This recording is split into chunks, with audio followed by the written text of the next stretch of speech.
नमस्कार बंधुगण, एक बार फिर आपका स्वागत है।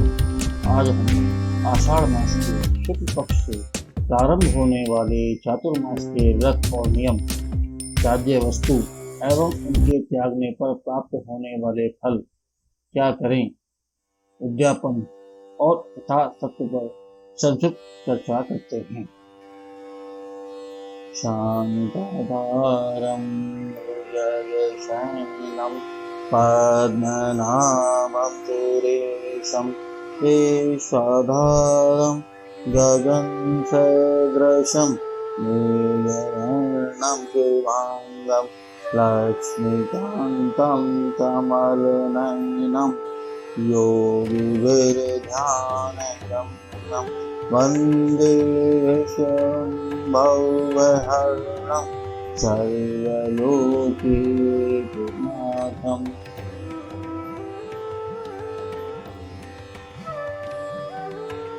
सनातन धर्म अनेकों व्रत, पर्व, उपवास एवं संस्कारों को अपने आप में समाहित किए हुए है, जिसमें एकादशी के व्रत का अपना विशिष्ट स्थान है। जैसा कि आप जानते हैं कि प्रतिवर्ष 24 एकादशी होती हैं और जिस वर्ष में अधिक मास या मल मास आता है उस वर्ष 26 एकादशी होती है। आषाढ़ मास के शुक्ल पक्ष की एकादशी को शयनी, देवशयनी एकादशी कहा जाता है। ग्रह गोचर पर विचार करते हैं तब हम देखते हैं, जब मिथुन राशि पर सूर्य का गोचर चल रहा होता है उस समय शयनी एकादशी आती है। शयनी एकादशी से चातुर्मास का श्री गणेश हो जाता है। इस दिन से व्रतधारी उपवास करके भक्ति पूर्वक चातुर्मास व्रत का संकल्प लेते हैं। श्री हरि विष्णु इसी शयनी एकादशी से क्षीर सागर में योग निद्रा में प्रवृत्त हो जाते हैं और जब तुला राशि पर सूर्य का गोचर चल रहा होता है उस समय जो एकादशी आती है उस एकादशी को श्री हरि विष्णु को योग निद्रा से जगाया जाता है। अतः ये एकादशी देवोत्थानी या हरि प्रबोधनी एकादशी के नाम से जानी जाती है। सूर्य का मिथुन राशि से तुला राशि का भ्रमण काल 4 मास का होता है। इस अंतराल को चातुर्मास के नाम से जाना जाता है, जिसके अंतर्गत श्रावण, भाद्रपद, अश्विन और कार्तिक मास का समावेश होता है। इस अंतराल में सभी शुभ कर्म यथा गृह प्रवेश, प्रतिष्ठा, गोदान, यज्ञोपवीत, दीक्षा, विवाह, मांगलिक कार्य आदि निषेध होते, अर्थात इस प्रकार के शुभ कर्म नहीं किए जाते। व्रत और नियम। भगवान श्री हरि विष्णु की प्रतिमा स्थापित करें। प्रतिमा शंख, चक्र और गदा धारण करने वाली, सौम्य और पीतांबर से अलंकृत हो। प्रतिमा के निकट शुद्ध एवं सुंदर स्वच्छ शैया जो सफेद चादर से आवृत हो और साथ में उपधान अर्थात तकिया रखा हो स्थापित करें। दूध, दही, मधु, लावा अर्थात भांग की खीर, लाई, मक्का की खीर आदि। घी से स्नान करा उत्तम चंदन का लेप करें। षोडशोपचार से पूजन करें। श्री विष्णु पूजन के विषय में हमारे वीडियो एकादशी क्या करें क्या ना करें, एकादशी की विधि और नियम अवश्य देखें। भक्त व्रतधारी शयनी एकादशी से देवोत्थानी अर्थात देवोत्थान या हरि प्रबोधनी एकादशी तक 4 मास के लिए नियम ग्रहण करें। पुराणों शास्त्रों में इन 4 मासों के व्रत के नियम और उनके पालन करने के अलग अलग फल बताए गए हैं। श्री हरि विष्णु की प्रसन्नता के लिए चातुर्मास में त्याज्य वस्तु और त्यागने पर प्राप्त फल। गुड़ का त्याग करने पर मधुरता की प्राप्ति होती है। तेल का त्याग करने पर दीर्घायु संतान प्राप्त होती है। सुगंधित तेल का त्याग करने से अनुपम सौभाग्य की प्राप्ति होती है। तांबूल का त्याग करने पर भोग सामग्री से संपन्न और कंठ सुरीला होता है। घी का त्याग करने पर लावण्य की प्राप्ति, शरीर चिकना होता है। फलों का त्याग करने से बहुत से पुत्रों की प्राप्ति होती है। दूध दही का त्याग करने पर गोलोक की प्राप्ति होती है। गर्म जल का त्याग करने पर पुष्कर स्नान करने का फल प्राप्त होता है। अनार, नींबू और नारियल का त्याग करने पर विमान पर चढ़कर वैकुंठ धाम प्राप्त होता है। धान, गेहूं और जौ का त्याग करने पर अश्वमेध यज्ञ का फल मिलता है। दूध, दही, गुड़ और साग का त्याग करने पर मोक्ष की प्राप्ति होती है। यह मनुष्य मोक्ष का भागी होता है। मिथ्या भाषा, क्रोध, मधु तथा पर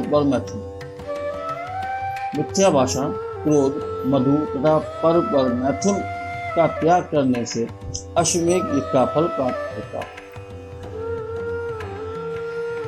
पत्तेदार सब्जियां, लौकी का त्याग करना चाहिए। कांस्य पात्र में भोजन नहीं करना चाहिए। क्या करें? ग्राह्य कर्म अर्थात क्या कर्म करने चाहिए।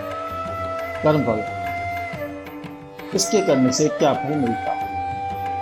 योगाभ्यास, ब्रह्म पद को प्राप्त, पलाश के पत्ते में भोजन, रूपवान और भोग सामग्री से संपन्न, मौन व्रत, आज्ञा भंग नहीं होती, नमो नारायण के जाप, 100 गुना फल प्राप्त, पोखर में स्नान, गंगा स्नान का फल प्राप्त, श्री विष्णु की चरण वंदना, गोदान का फल प्राप्त। पृथ्वी पर बैठकर भोजन, पृथ्वी का स्वामी, आंवला मिश्रित जल से स्नान, महान पुण्य की प्राप्ति। एक समय भोजन, अग्निष्टोम यज्ञ का फल, श्री विष्णु की 108 परिक्रमा, दिव्य विमान की यात्रा, पंचगव्य खंड, चंद्रायण का फल, चातुर्मास में किया गया स्नान, दान, जप, होम, स्वाध्याय और देव पूजन आदि सब अक्षय हो जाता है। जो मनुष्य कीर्तन, जप एक समय भी पुराण कहता या सुनता है, वह समस्त पापों से मुक्त हो 1,000,000 गुना फल और विष्णु धाम को प्राप्त करता है। उद्यापन, पुराणों में कहा गया है कि कोई भी व्रतधारी कोई भी व्रत करने के बाद यदि उद्यापन नहीं करता तो वह फल का भागी नहीं होता, अर्थात फल प्राप्त नहीं होता।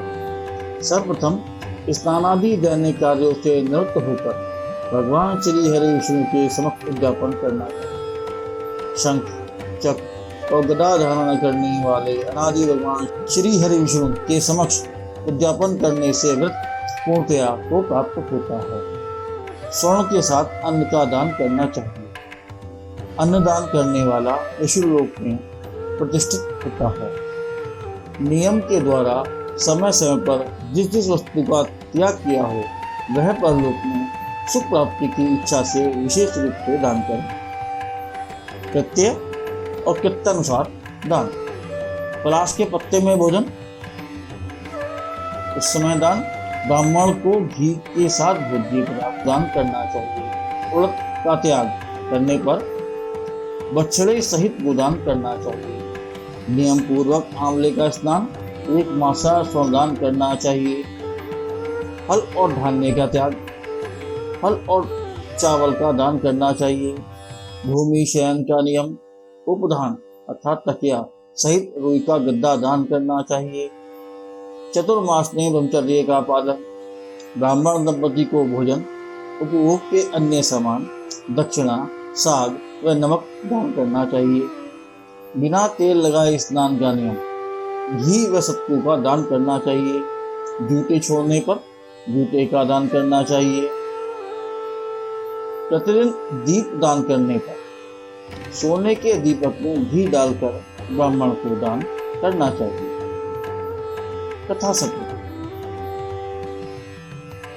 चातुर्मास के 4 मासों में व्रत, पूजा पाठ आदि करने से भगवान विष्णु की कृपा और आशीर्वाद बना रहता है।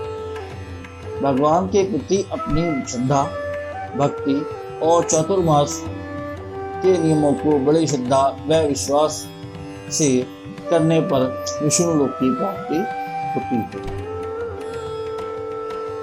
भगवान विष्णु के दर्शन करने पर सभी मांगलिक कार्य बंद हो जाते हैं और देवोत्थानी देव उत्थान हरि प्रबोधनी एकादशी से शुभ कार्य व मांगलिक कार्य आरंभ हो जाते हैं। वैज्ञानिक दृष्टिकोण से देखते हैं कि चातुर्मास में वर्षा अधिक होती है, जिससे सूर्य का तेज कम हो जाता है। चूंकि चंद्रमा सूर्य के तेज से चमकता है, अतः चंद्रमा का ओज भी कम हो जाता है। पित्त रूपी अग्नि की तीव्रता कम हो जाने से शारीरिक क्षमता आ जाती है। इस समांतराल में अनेकों प्रकार के सूक्ष्म रोग जनित कीटाणु उत्पन्न हो जाते हैं, जो बीमारी का कारण बनते हैं। कदाचित चातुर्मास व्रत इन रोगों से बचने में सहायक सिद्ध होते हैं। ओम श्री वैष्णवे च विद्महे वासुदेवाय धीमहि तन्नो विष्णु प्रचोदयात्। आज का यह वीडियो कैसा लगा? लाइक, शेयर और कमेंट करके बताएं। यदि चैनल सब्सक्राइब नहीं किया है तो सब्सक्राइब कर बेल आइकन को दबाएं। फिर मिलते हैं एक नए वीडियो के साथ। तब तक के लिए नमस्कार, जय हिंद, जय भारत, वंदे मातरम।